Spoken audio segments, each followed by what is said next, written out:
Advisor of the Government of the People of Bangladesh. Good afternoon. May I now have the honor to request His Excellency Professor Mohammad Yunus, Honorable Chief Advisor of Bangladesh, to kindly deliver his statement. Good afternoon. Assalamu alaikum wa rahmatullahi wa barakatuh. I'm very happy today that my long-time friend and also a very deep friend of Bangladesh, His Excellency Dato Seri Anwar bin Ibrahim, Prime Minister of Malaysia, is visiting Bangladesh. And also most important that this is the first visit of a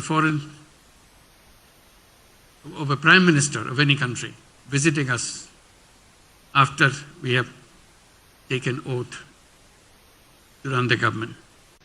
So I welcome you, Your Excellency. You make us very happy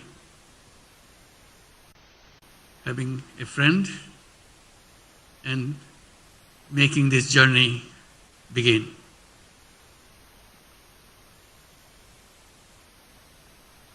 Excellency, as the first guest since the interim government assumed office 2 months back,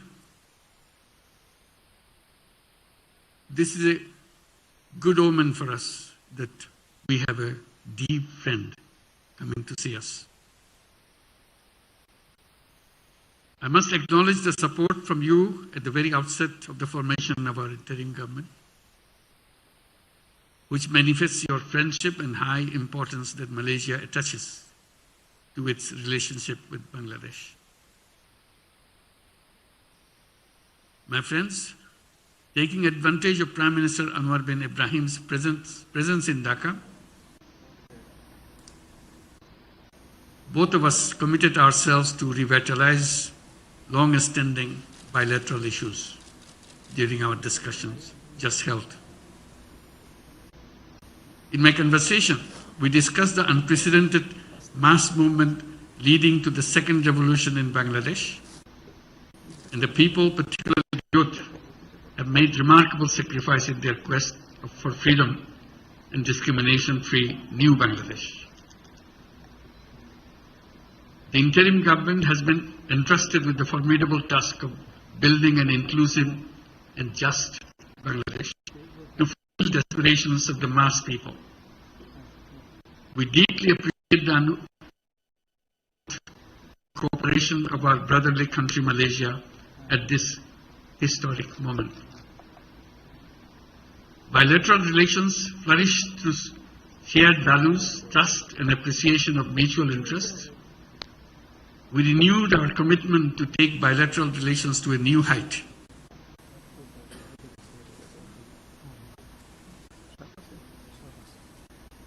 We broadly had discussed 3 core areas of cooperation: political, trade and investment, cultural and humanitarian. We discussed the issue of safe repatriation of the forcibly displaced Myanmar nationals to Myanmar. We requested the Prime Minister to persuade Rohingya repatriation issue in ASEAN fora so that this protracted crisis is resolved at the soonest.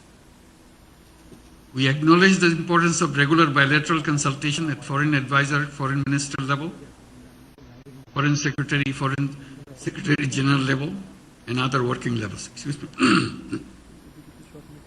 We look forward to the 4th Joint Commission meeting to be held in Dhaka in early next year. To boost the two-way trade, it is imperative to resume the Trade Negotiation Committee meeting to conclude free trade agreement between the two countries. We also discussed to explore the possibility of signing a new agreement or MOU on agriculture, energy, education, halal economy, semiconductor industry, connectivity, blue economy, science innovations, defense, and youth development. Service sector is a prospective area for us where both the countries can work closely. We will be identifying the sectors which are mutually beneficial for both sides.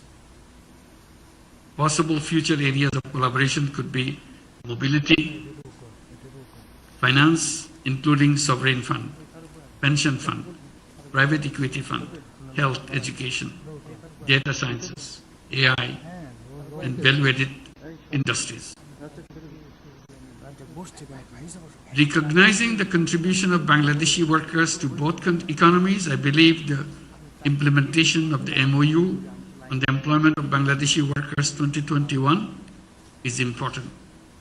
We also discussed the possibility of increasing workers and professional intake from Bangladesh and multiple entry visas for them. We highlighted exchange of higher educational experience through student exchange, faculty exchange, research projects, and joint master's and doctoral programs. We further discussed collaborations of deep sea fishing, seabed exploration, marine science, and a strategic connectivity between Chittagong Port and Port Kalang. We congratulate Malaysia for its upcoming chairmanship of ASEAN in January 2025. We discussed the issue of Bangladesh's inclusion as a sectoral dialogue partner of ASEAN. We look forward to Malaysia's active role for Bangladesh's inclusion in the regional body. Finally, we express our firm commitment and determination to work closely to elevate our bilateral relations to a new height, consistent with the new Bangladesh. I thank you all. Thank you. Thank you, Excellency. May I now have the honor to request Honorable Dato Seri Anwar Ibrahim, Prime Minister of Malaysia, to kindly deliver his statement. Assalamu alaikum wa rahmatullahi wa barakatuh. Alhamdulillah, nahmadu wa nusalli ala rasulihil karim.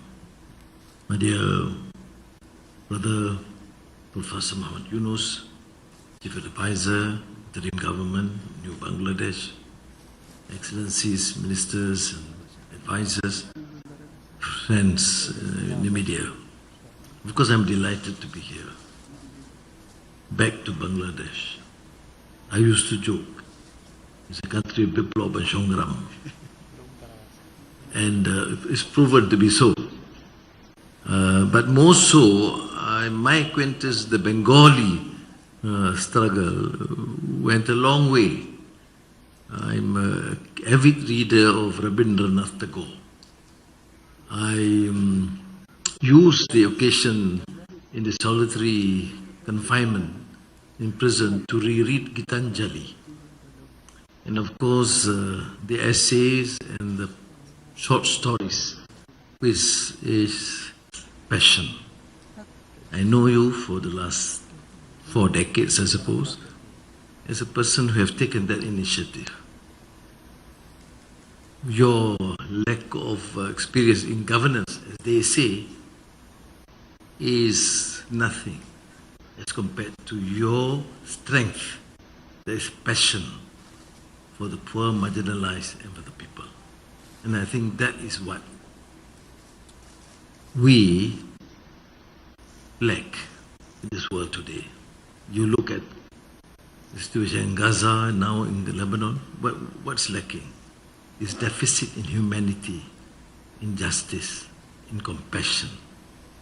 So thank you very much. I just feel like giving a lecture on Rabindranath Tagore, but that's not the occasion. But I'm, of course, really, I took this initiative early enough to give you a call and give my support as a friend and as a nation that is friendly to Bangladesh, notwithstanding some controversies, some criticism. I do recognize that the fast progress that we have achieved, the economic success, and now the last year or so you have seen this phenomenal growth and massive investments, Malaysia becoming the hub of semiconductor in the region and becoming an attractive destination for investments in terms of data center and artificial intelligence. But can we deny, therefore, the role of Malaysian professionals, and to an extent, the role of many Bangladeshi workers? Now, that's why when you appeal for us to consider the issue of 7,000 or more who were duly registered, but then lost that opportunity because of the political development and uprising here, I will certainly give that a major consideration. At least the first phase, subject to all the conditions being met, can be taken as soon as possible. 18,000. Yeah, 18,000, but the first phase, once we satisfy, I think we'll do it at the fast track, first phase. Thank you. Since we require. And the other issues on investments, of course, we have Malaysian companies here and Bangladeshi companies in Malaysia. I think what we need to do, if we want this sort of comprehensive strategic partnership, then we should give some attention and preference to these companies, we in Malaysia, to the investments from Bangladesh, and you here too, to make sure that any teething problems be given a fast attention in a transparent manner. I share your vision. In Malaysia and my team, we assume our focus is governance, anti-corruption, and economic fundamentals. We do not compromise with this because we don't need to associate political elite and political leaders assuming office to amass wealth and enrich themselves or their families or their cronies. And therefore, I empathize, I understand fully well that though we want Malaysian companies that have been operating here should be given adequate consideration, I will not compromise on the issue of transparency, the proper due diligence in the process. And then, of course, higher education, research in all fields, we should look at it and explore and collaborate, and we can fast track. The Minister of Foreign Affairs is here, Minister Michi is here, in terms of the negotiations, whatever form that you want in terms of trade arrangements. But what is important is having the joint commission meeting as soon as possible. You suggest probably early next year. I see even if they are ready, they should come earlier. I'm not imposing on them too fast. Then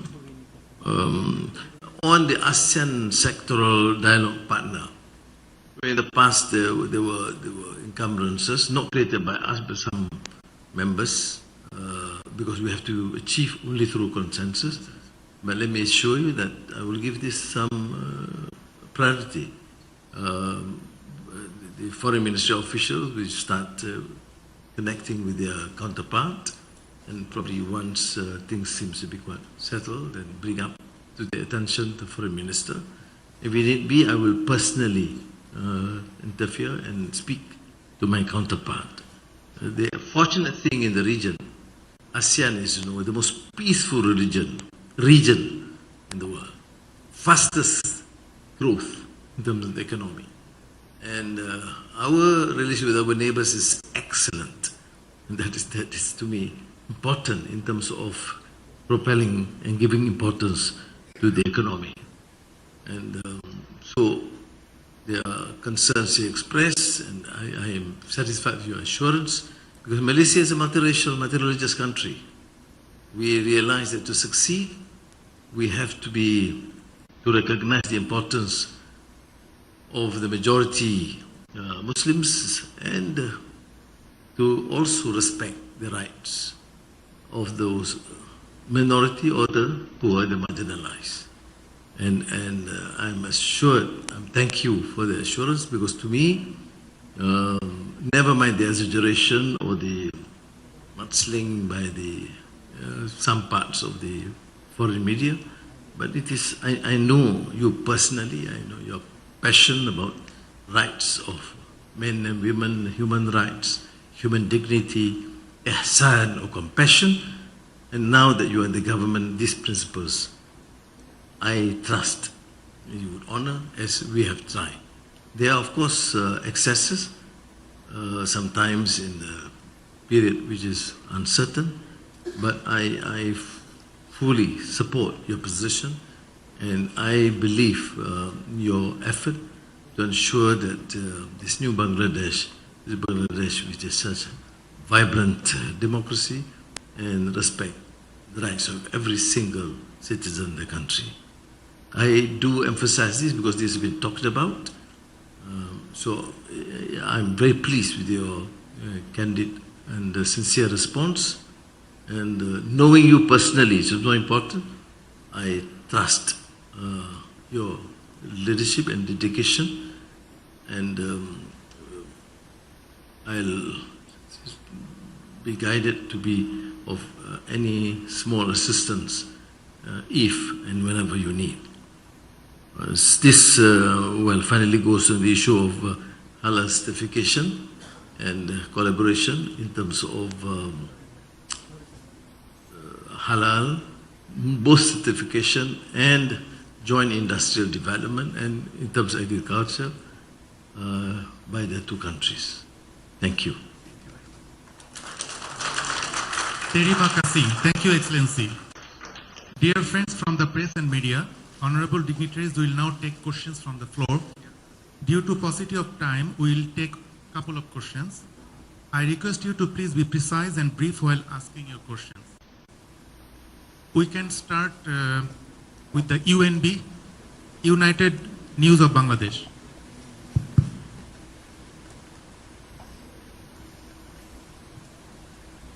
Hello. Good afternoon, Excellency. My name is Moinuddin. I represent UNB, it's a private news agency. We know migration brings benefit for both countries, but we have seen kind of syndicate in the past years.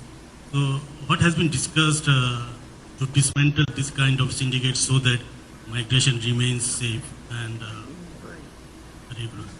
And my second question goes to Honorable Chief Advisor. Sir, you know, Malaysia is going to be the next chair of ASEAN, probably in January. So what's your expectation from Malaysia in terms of resolving Rohingya crisis? Because you have recently said if these problems remains unresolved, not only Bangladesh, entire region will be in trouble. So what's your expectation? Thank you so much. Well, on the workers, I have assured in the meeting with the advisors today that we'll discard, of course, we have discarded the old system. We have gone through a very transparent procedure. Notwithstanding differences between contending companies is not of our concern. Our concern is to make sure whatever is decided must be followed through. We need workers, and they cannot be treated as modern slaves. I've said it publicly in the past, in the present, whether they're from Bangladesh or Indonesia or India, it doesn't matter. Which means, therefore, that the process must be transparent, and the so-called agents, if they are selected, must follow and adhere strictly to the policies. If they promise lodging or in Malaysia for the workers and jobs, they better do. Otherwise, as we have done, we have threatened to cancel, and we have cancelled. So I think that is the new system that we have in Malaysia. And I believe, inshallah, we'll be able to improve this sort of arrangement between not only Malaysia, Bangladesh, but Indonesia and the rest, because otherwise there are petty problems. But please be reminded that to differentiate between normal case of a foreign worker with some criminal charges. So do not defend criminal action, whether it's by Malaysian or by a foreigner. So we must be able to distinguish this. Because in my experience, sometimes whilst we support the rule and the treatment is fair. But every time there is a problem when it comes to criminal action, immediately there is that backlash, which is really not proper. But please be assured, I come from a personal experience of knowing what gross, manifestly unjust system of oppression is all about. We are not here in government to allow this, to condone this in any manner. And I therefore listen carefully to the expression, the concern expressed by Chief Advisor, and even on the plight of the 18,000. Not fault of, if it's true the process is being observed, it's not their fault. Sometimes circumstances, and we have a duty to make sure that we make the necessary adjustments and changes. Thank you. Thank you very much. People will be very happy with your answer about the 18,000 people who got stuck with none of their fault. Thank you very much for that on behalf of all Bangladeshis. On the Rohingya issues we discussed, it's not only Bangladesh problem, which is a serious one, it's also Malaysian problem. Malaysia has the same Rohingya issue. A smaller one, but a smaller number of people, but the same issue. So we need to find a solution for that. We work together through ASEAN, through Malaysian government, and to the broader international community. And also highlighted another aspect of it, actually two aspects of it. One, new children born in the camp. On an average, 32,000 kids are born every year. So over the 7 years, the number, additional number, on top of the 1.2 million who came. And it's not the birth rate that concerns us, or having new children. It's about what happens in their life. They are now, those who were born 7 years back, they're 7 years old, more there. So a whole new generation of young people growing up. When they came, they brought their children at that time who have grown up now. So this is a generation of angry young people. They have no future. So the worries for the world is, this is a ticking time bomb. It can explode in any way you want, or they want. And many people will play around with them. And then new entries are happening right now, every day, not every year, every day. On an average, 400, 500 Rohingyas are entering, sometimes jump up, sometimes slow down. But they're a constant flow. So our worry is whether they should be added to the existing roster that we have, or there will be separate roster, because already who are settled here, they have certain rights, obligations, commitments from the international community, but the new one have no commitment from anybody. So where do we go? So this is a concern I shared with the Prime Minister, and he fully supported and understood our position, and through ASEAN, through International Forum, will be supporting us to find an international solution, because the solution is not in Bangladeshi hands. It is in the international community's hand. So we'll keep on raising these issues, and Malaysia will be supporting us in raising that. And we cannot wait indefinitely. This is something that we have to resolve as soon as possible. Thank you. Thank you, Excellency. We'll take one more question from BSS, Bangladesh Sangbad সংস্থা.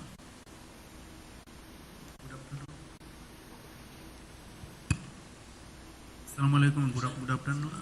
My name is Dr. Islam. I represent Bangladesh Sangbad সংস্থা. I want to make a question to Honorable Prime Minister of Malaysia. What initiative both Bangladesh and Malaysia can take to enhance bilateral trade and investment?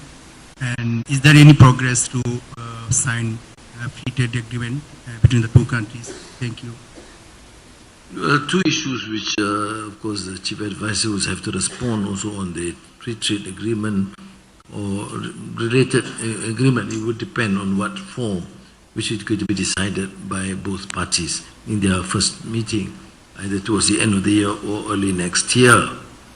But on terms of bilateral mechanism, we must make sure that those in operations are given enough support. And I would certainly encourage, say, Petronas and Axiata, for example, those who are already here, subject to the procedures and rules here, that they expand to show and give that confidence that things are stable in Bangladesh and it is pro-development. I wouldn't say pro-business because sometimes they say it's too overly capitalistic. But I mean, support business enterprise. Though I know the concern of the Chief Advisor in terms of ensuring that the plight of the poor and the marginalized are given adequate attention. And then in this meeting, they would certainly identify food technology, and it was mentioned just now on digital technology, on semiconductor, on data centers and AI, on energy transition. These are both traditional issues like food technology to the new technology. Now, some areas Bangladesh excel, some areas Malaysia excel. Then we should be able to work together. And what was agreed upon is that we take an open view to explore all facets and all aspects, not confined to the traditional collaboration, but in all fields, including defense, education, research, scientific research. And these areas we must explore. You see, it is unfortunate that we are both friendly nations. We have established diplomatic relations. We have worked together. But always, as I've seen, that the tendency is the obsession with others, with the other countries, other extreme west or extreme east. Fair, we can continue to do what is best for our country, but there's no reason whatsoever why we should not see the strength within our community, particularly in the context of global south. We have to strengthen our own forces, and it is these countries that understand each other and more sincere and helpful rather than use it as just to exploit resources or to benefit in terms of getting exorbitant profit. So these issues, I believe, with the Madani philosophy and concept that we promote in Malaysia and what you are trying to do here in Bangladesh, I think we should start and explore to the best of our ability. Thank you. Thank you, Excellency. Ladies and gentlemen, with this, the press appearance ends here today. Thank you all very much for joining with us today. Terima kasih. Thank you.